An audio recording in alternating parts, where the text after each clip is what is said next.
दोस्तों, एक विद्वान ने कहा था कि किसी देश को अगर बर्बाद करना है तो उस देश में अश्लीलता, कामुकता या नग्नता फैला दो। वो देश एकदम तो बर्बाद नहीं होगा, लेकिन वह धीरे धीरे अंदर ही अंदर खोखला और बर्बाद होता चला जाएगा। इसलिए दोस्तों, आज मैं आपको बताऊंगा कि हम लोग ब्रह्मचर्य का पालन ना करें तो क्या होगा। तो चलिए चलते हैं गौतम बुद्ध के उन उपदेश की तरफ जो हमें कामुकता तथा गंदी क्रियाएं नहीं करने में हमारी मदद करेगी। एक बार एक व्यक्ति एक बौद्ध भिक्षु से कहता है, मुनिवर, मैं किसी भी औरत के बारे में गंदे गंदे विचार सोचने की आदत से बहुत परेशान हूँ, और आपसे तो क्या ही छुपाना गुरुदेव, मैं कभी कभी इन गंदे विचार से तंग होकर मैं कभी कभी वैश्यावृत्ति करने का भी मन करता है।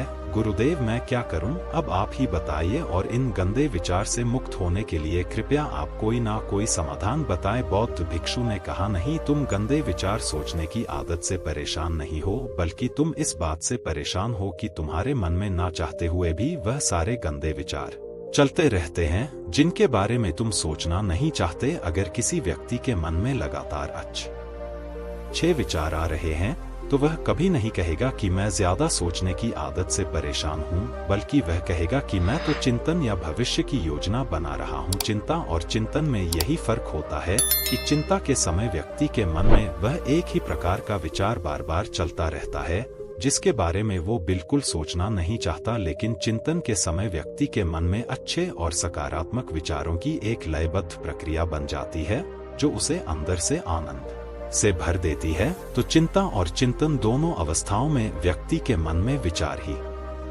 चलते हैं, लेकिन गंदे विचार की अवस्था में व्यक्ति के मन को डर और पीड़ा से भर देती है।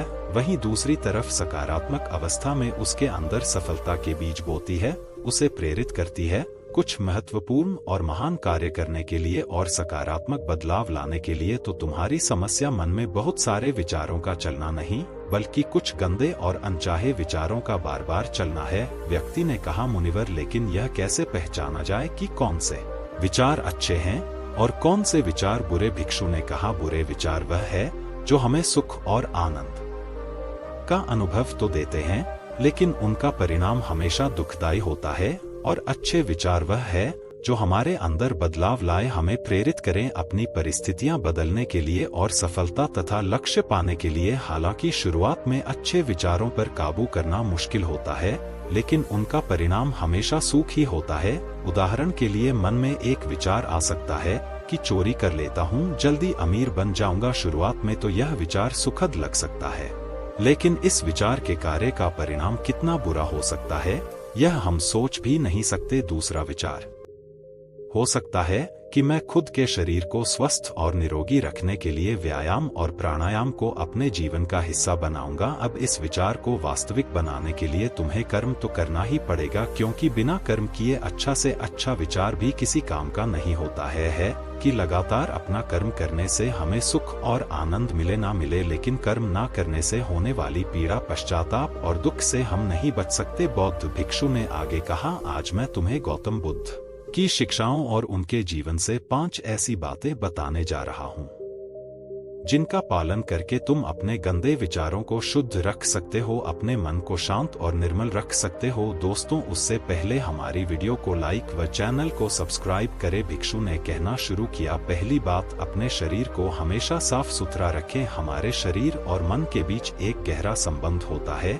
हम अपने शरीर को जैसा रखेंगे हमारे विचार भी वैसे ही होते चले जाएंगे। शरीर को साफ सुथरा रखना भी एक विशेष आदत है जो हमें सैकड़ों की भीड़ में भी दूसरों से अलग बनाता है। सिर के बाल से लेकर पैर के नाखून तक हमारा शरीर एकदम साफ रहना चाहिए, उसमें से सुगंध आनी चाहिए, और अगर सुगंध नहीं आ रही तो कम से कम बदबू तो नहीं आनी चाहिए, क्योंकि कचरे के ढेर में कचरा ही फेंका जाता है, फूल नहीं। इसीलिए अगर आप अपने बाहरी शरीर को बुरी तरह अस्त व्यस्त और गंदा रखेंगे तो हमारे अंदर विचार भी गंदे ही आएंगे, और अगर बाहरी शरीर को आकर्षक और साफ सुथरा रखेंगे तो विचार भी ही आएंगे। यानी ऐसा भोजन जो सीधे प्रकृति से प्राप्त होता है, क्योंकि उसमें जीवन होता है, क्योंकि ऐसा भोजन आसानी से पच भी जाता है और शरीर में किसी प्रकार की गंदगी भी जमा नहीं करता और उसमें ऊर्जा भी अधिक होती है।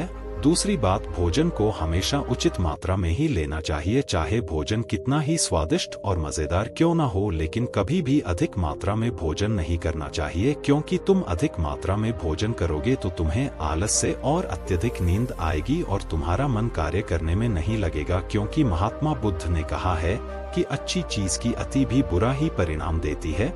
भोजन उतना ही करो कि जब तुम भोजन करके उठो तो तुम्हारे अंदर भोजन करने की थोड़ी सी भूख शेष रहनी चाहिए। अगर तुम ऐसा नियम बना लेते हो कि मैं जब भी भोजन करूंगा तो अपनी भूख से थोड़ा सा कम खाऊंगा, तो तुम्हारे शरीर में अधिक भोजन खाने से होने वाली सारी बीमारियां जड़ से खत्म हो जाएंगी। रात में हल्का और कम भोजन करो ताकि तुम्हारी जीवन ऊर्जा उस भोजन को जल्दी से पचाकर तुम्हारे आंतरिक शरीर की सफाई और मरम्मत का काम कर सके। जब गौतम बुद्ध किसी के यहाँ भोजन के लिए जाते थे तो लोग उनके लिए तरह तरह के स्वादिष्ट भोजन बनवाते, लेकिन बुद्ध सिर्फ उतना ही खाते जितनी में उनकी भूख शांत हो सके। बुद्ध अपने शिष्यों को भी यही सिखाते थे कि भोजन पेट भरने के लिए करना चाहिए, ना कि मन भरने के लिए। यहाँ समझने वाली एक बात और भी है कि अगर तुम भोजन करने के शौकीन हो तो तुम्हें उसे एकदम छोड़ना नहीं है, बस उसकी मात्रा को सम्यक कर देना है। सम्यक का अर्थ है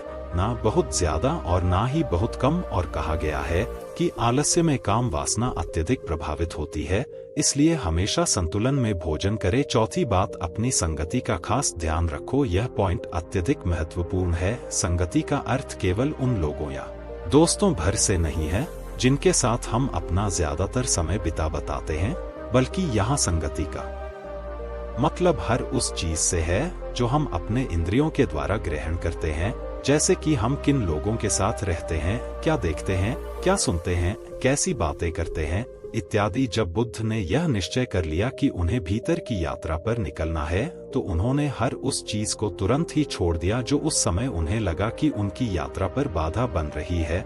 इससे यह सीखने को मिलता है कि हमें अपने लक्ष्य को प्राप्त करने के लिए अपनी आरामदायक अवस्था से बाहर निकलना ही पड़ता है और उन चीजों और लोगों को भी छोड़ना पड़ता है जिन्हें छोड़ना बहुत ही मुश्किल होता है। जब सिद्धार्थ बुद्ध नहीं बने थे और अपने प्रश्नों की खोज में थे तो बहुत से राजाओं और नगर सेठों ने उन्हें निमंत्रण दिया कि वह उनके महल में आकर अपनी ध्यान साधना करें। उन्हें वहां कोई परेशान नहीं करेगा, गर्मी सर्दी बरसात तीनों से बचने की पूरी व्यवस्था की जाएगी। लेकिन सिद्धार्थ ने उन सबको मना कर दिया, क्योंकि वह जानते थे कि उनकी यात्रा भीतर की है और वह किसी ऐसे व्यक्ति की संगति करके अपनी यात्रा पूरी नहीं कर सकते थे जो बाहर की यात्रा में ही व्यस्त हो। वह सारे सम्राट, राजा और नगर सेठ बाहरी दुनिया में ही विलीन थे। फिर उनकी संगत करने का क्या अर्थ? इस घटना से सीखने वाली बात यह है कि हमें ऐसे इंसान की संगति नहीं करनी चाहिए जो हमारे लक्ष्य की प्राप्ति में बाधा बने, फिर चाहे वह व्यक्ति कितना ही शक्तिशाली, धनवान और बुद्धिमान ही क्यों ना हो। आगे चलकर सिद्ध ने अपने गुरुओं को भी छोड़ा जब उन्हें यह लगने लगा कि उनकी संगति उनकी यात्रा में बाधा बन रही है।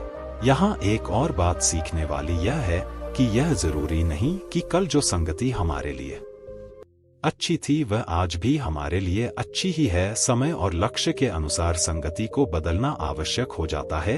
अपने प्रश्नों के उत्तर खोजने की यात्रा के दौरान सिद्धार्थ का ज्यादातर समय केवल उन लोगों के साथ ही बीता जो उनकी इस यात्रा में उनके सहायक रहे। भिक्षु ने आगे कहा, पांचवी बात, जो भी सीखा है उसे अपने अभ्यास में लाओ। तुमने ध्यान साधना के बारे में सुन लिया, लेकिन अगर तुमने उसे अपने जीवन में उतारा नहीं, यानी ध्यान किया ही नहीं, तो फिर सुनने का क्या लाभ? अच्छा देखने और सुनने के बाद भी लोगों की जिंदगी में बदलाव ना आने का यही एकमात्र कारण है कि लोग अच्छा देखते और सुनते तो है, लेकिन वह उसे अपने जीवन में अनुसरण या अपनाते नहीं है और फिर शिकायत करते रहते हैं कि जिंदगी में बदलाव नहीं आ रहा। इसीलिए जो भी अच्छी संगति में सीखा है उसे अपनी जिंदगी में उतारो। भी गौतम बुद्ध की है सबसे बड़ी खासियत थी कि अपने ज्ञान की खोज के दौरान उनके गुरु उन्हें जो भी सिखाते वह तुरंत ही उस पर काम करना शुरू कर देते। वह कभी भी आज का काम कल पर नहीं टालते थे।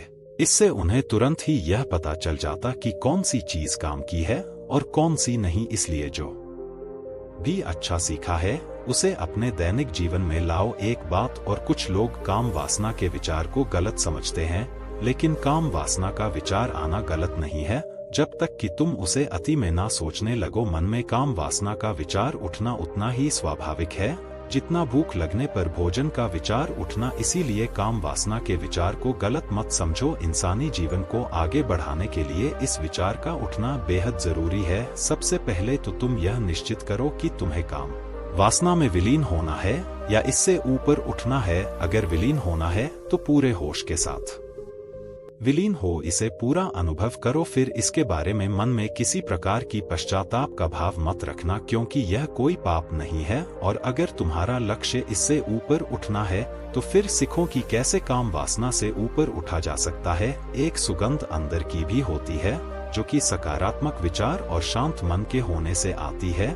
यह सुगंध हर उस व्यक्ति के शरीर से आती है जो अंदर से शांत हो चुका है। गौतम बुद्ध के शरीर से भी एक मनमोहक सुगंध आती थी जो हर उस व्यक्ति को मोहित कर लेती थी जो उनके संपर्क में आता था। बुद्ध के चेहरे की आभा भरी शांति और उनके शरीर की मनमोहक सुगंध से कोई भी व्यक्ति प्रभावित हुए बिना रह नहीं पाता था। दूसरी बात, अपने शरीर के अंदर की गंदगी को बाहर निकालो, यानी अपने शरीर को अंदर से साफ करो। और यह संभव है शारीरिक तप के माध्यम से। शारीरिक तप से मतलब है कि हर रोज व्यायाम करना और समय समय पर उपवास रखना। यह दोनों ही काम हमारे शरीर में जमा गंदगी और चक को बाहर निकाल शरीर को भीतर से साफ कर देते हैं।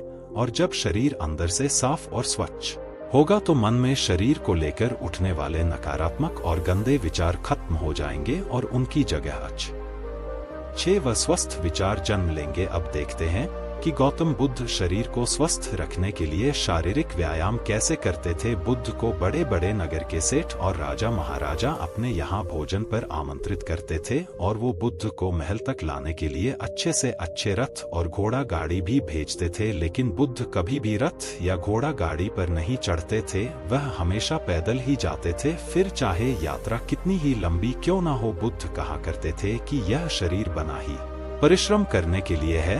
लोग परिश्रम ना करके अपने शरीर को कमजोर, असाध्य और रोगी बना रहे हैं। पैदल चलने से शरीर को कष्ट होता है और शरीर को जितना कष्ट होता है शरीर उतनी ही अच्छी अवस्था में रहता है। दोस्तों, एक्सपर्ट का मानना है कि फिट रहने के लिए रोज जिम में 1-2 घंटे मेहनत करके पसीना बहाना जरूरी नहीं है, बल्कि इसकी जगह अगर आप हर रोज सिर्फ 10,000 कदम चलते हैं तो यह आपके शरीर के लिए एक कंप्लीट एक्सरसाइज का काम करता है। रोजाना 10,000 कदम चलने से न केवल आपका वजन कम हो सकता है, बल्कि आप कई बीमारियों से छुटकारा पा सकते हैं। एक नॉर्मल इंसान जिसका अधिकतर समय ऑफिस में अपने कभी के कुर्सी पर गुजरता है, उसे एक दिन में 10,000 कदम चलना शायद उसके लिए नामुमकिन सी बात लगे। लेकिन वह सुबह उठक दंड बैठक और पुशअप्स या योगा कर ही सकता है, जिससे वह हमेशा निरोगी और ऊर्जावान रहेगा, जिससे उसे कार्य करने में भी मन लगेगा। तीसरी बात, उचित और सम्यक आहार। जैसा इंसान का आहार होता है वैसे ही उसके विचार हो जाते हैं। इसीलिए व्यक्ति को कभी भी गलत भोजन जैसे मैगी, बर्गर, पिज्जा, पकड़ी, चाउमीन इत्यादि भोजन रोज की दिनचर्या में ज्यादा शामिल नहीं करना चाहिए, क्योंकि इनमें अत्यधिक मात्रा में मैदा और शुगर पाई जाती है जो मानव शरीर के लिए हानिकारक है। तथा व्यक्ति को मृत भोजन भी नहीं करना चाहिए। उसे अपने भोजन में ज्यादा से ज्यादा जीवित वस्तु को शामिल करनी चाहिए। अगर तुम इन 5 बातों को अपने जीवन में उतार लेते हो तो तुम्हारे दिमाग में अच्छे विचारों का एक चक्र बन जाएगा। फिर चाहकर भी तुम्हारे दिमाग में बुरे विचार नहीं आएंगे जब तक कि तुम इन आदतों को दोबारा से छोड़ ना दो। बौद्ध भिक्षु के मुंह से ये सारी बातें सुनकर उस व्यक्ति को अपने प्रश्नों का उत्तर मिल चुका था। उसने बौद्ध भिक्षु का धन्यवाद किया और वहां से चला गया। दोस्त, तो अगर आपको हमारी वीडियो अच्छी लगी हो तो वीडियो को लाइक करें और आपके दोस्तों के पास शेयर करें और साथ ही चैनल को सब्सक्राइब करें। धन्यवाद।